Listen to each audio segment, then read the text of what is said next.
Here I am in the squash bed. And those over there are the lemon squashes. Nice round yellow squash.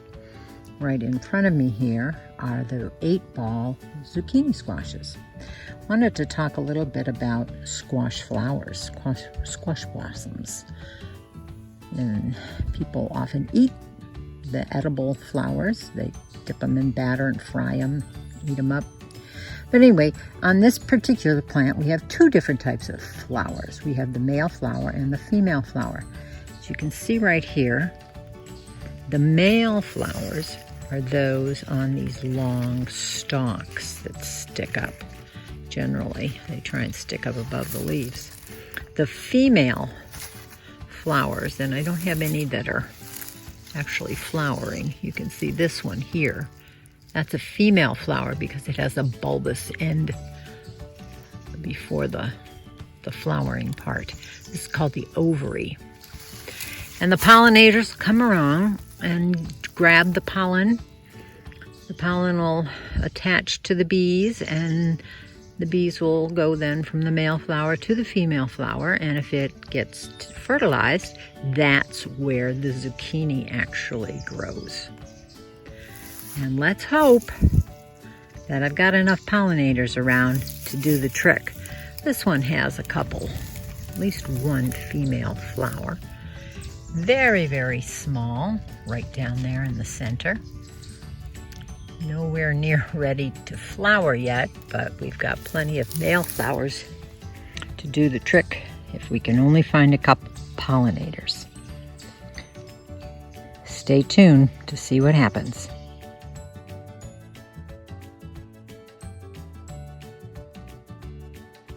Wanted to talk a little bit about potatoes today. This we have the Japanese yams. This is a white potato. Not sure what the name was. Here's another white potato. These are red skin potatoes. And these 2 down over here are sweet potatoes. And they're all potatoes, so they all are what is called a tuber. So the starchy part of the potato plant grows underground. The tuber is what we call the potato that we eat. And as you recall, I started with very shallow bags, put my potatoes in and covered them up, and as they started to grow, I kept adding more soil and more soil, and now it's pretty close to the top of the bag. And I'm not going to go into the mess. I'm just going to let the plants do what they're supposed to do. And right now, my guess is they're all growing tiny little baby potatoes off their root systems. Eventually, these potatoes are going to flower, and you can see on this one right here is a group of flowers. Right there, and then I think over here. And they will flower, and they will actually form a seed. And if you collect the seeds, you'll get more potatoes.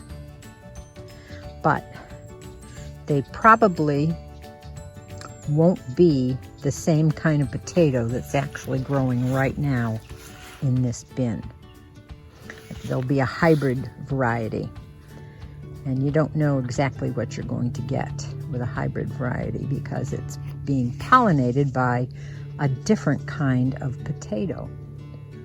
So there's a mixing of genes there. Anyway, so after it flowers, after the plant flowers, what is going to happen is it will start to die because the plant has then decided, okay, I've made seeds and I'm done growing and I'm not going to be growing anymore.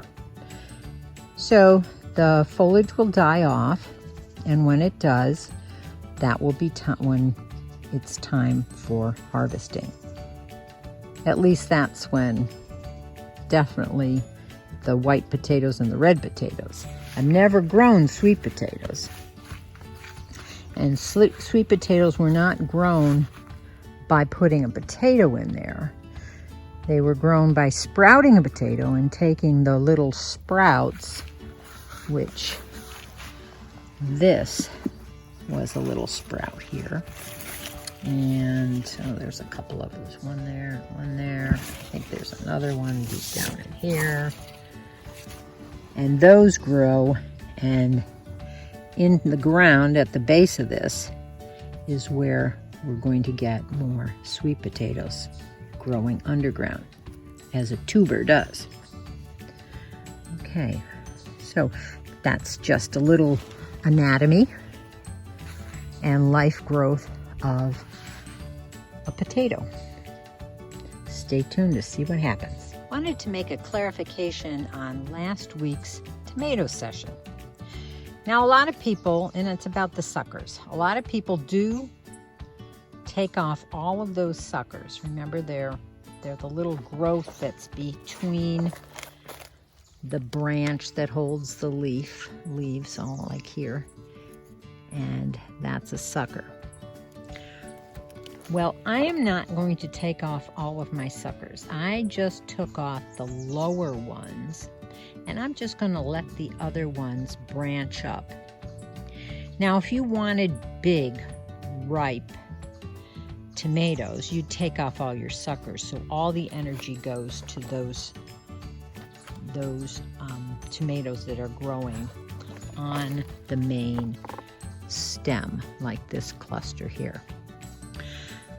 But after pulling all the bottom ones off, because I didn't want the leaves lying on the ground, I'm usually going to let them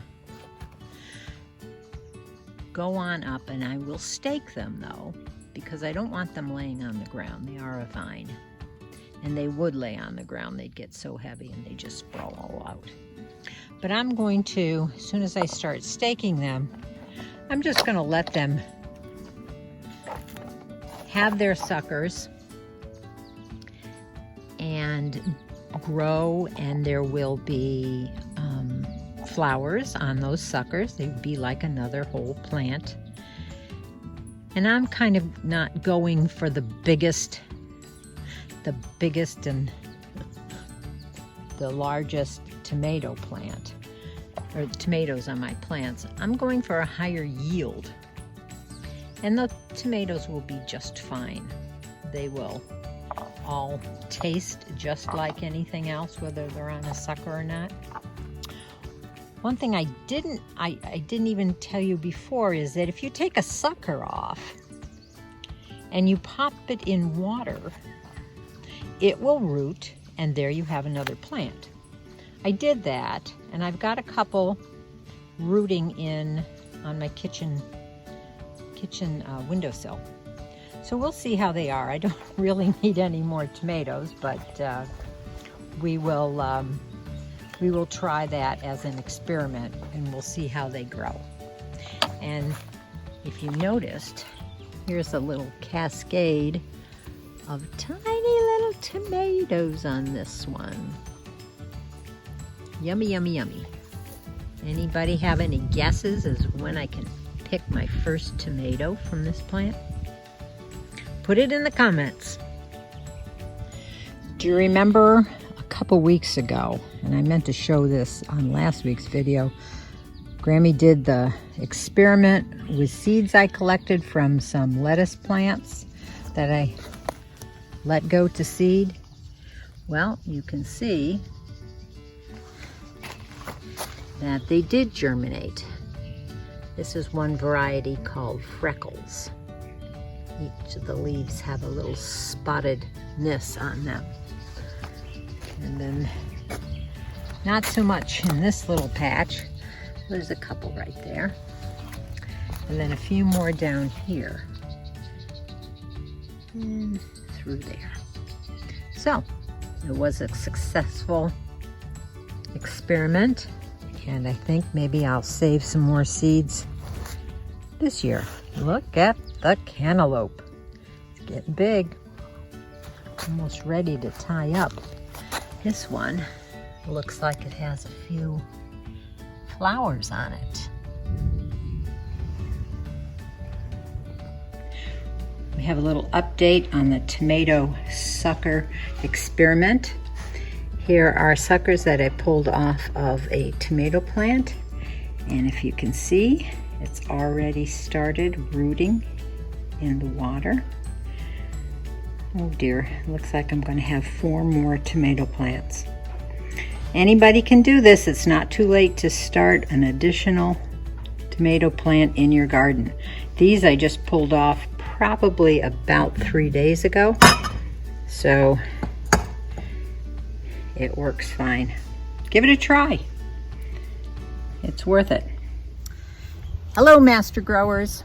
Here's our question and answer period. Katie asked, if you plant sweet peppers next to hot peppers, will that affect the taste? I don't think so. Most assuredly I can say with certainty that that would not be the case. Now, if you took the seeds from one of those sweet peppers that I'm growing this year, or one of the hot peppers that I'm growing this year, and if you tried to plant those again next year, I'm thinking those would be a hybrid, and they may not always run true to what the parent plant was. So you may have an overlap there. If a bee pollinates a hot pepper with a sweet pepper pollen, or a sweet pepper with a hot pepper pollen, that might produce a different kind of a pepper. Not really sure, haven't done any research on that, but that's what I think. Okay, Abby said, are there any serpent sightings? Well, Slytherin the snake, I think he shrunk. He's only about this year, that long. And I saw him early in the spring, but haven't seen him since. I did see Spotty the frog, the leopard frog. He or she is back. Could be a relative, could be a next generation. But I have seen Spotty the frog. Dan asked, what are the chickens' favorite food from the garden? Well, favorite foods from the garden would be everything that I plant. They eat the lettuce, they eat the tomatoes, they eat the carrot tops, the beet tops, anything green they'll eat for sure. The peppers, they love peppers, they love squashes, they love fruits like the watermelons and the cantaloupes. You name it. I haven't done a poll, haven't asked them what specifically that they say is their favorite, but they would decimate the entire garden. All right, Chris asked, what's the favorite food from the garden that I like? Well, everything in the garden I like. I only plant things that I like. So I would have to say probably the favorite food, Coop is banging the camera. Let me back up. My favorite food from the garden would be everything. Perhaps tomato with a very close behind peas, sugar snap peas, and of course I love the carrots, and I love the lettuce, and I love beans. I don't know, very unfair question. I love everything that I plant. Kristen asked, why only plant cucumbers for pickles? Well, I do plant a cucumber pickle. If you see, there goes Chris and Coop. They came back from a walk. They're called Alibi, and they are a pickling cucumber. It means they're going to stay short. But if you let them go, they do get a little bit bigger, and they're okay for slicers. They do well slicing up, putting on sandwiches, eating plain, all that kind of stuff. One year I did try, remember, Kristen, those lemon cucumbers. They're kind of a roundish cucumber, and they're yellow skinned.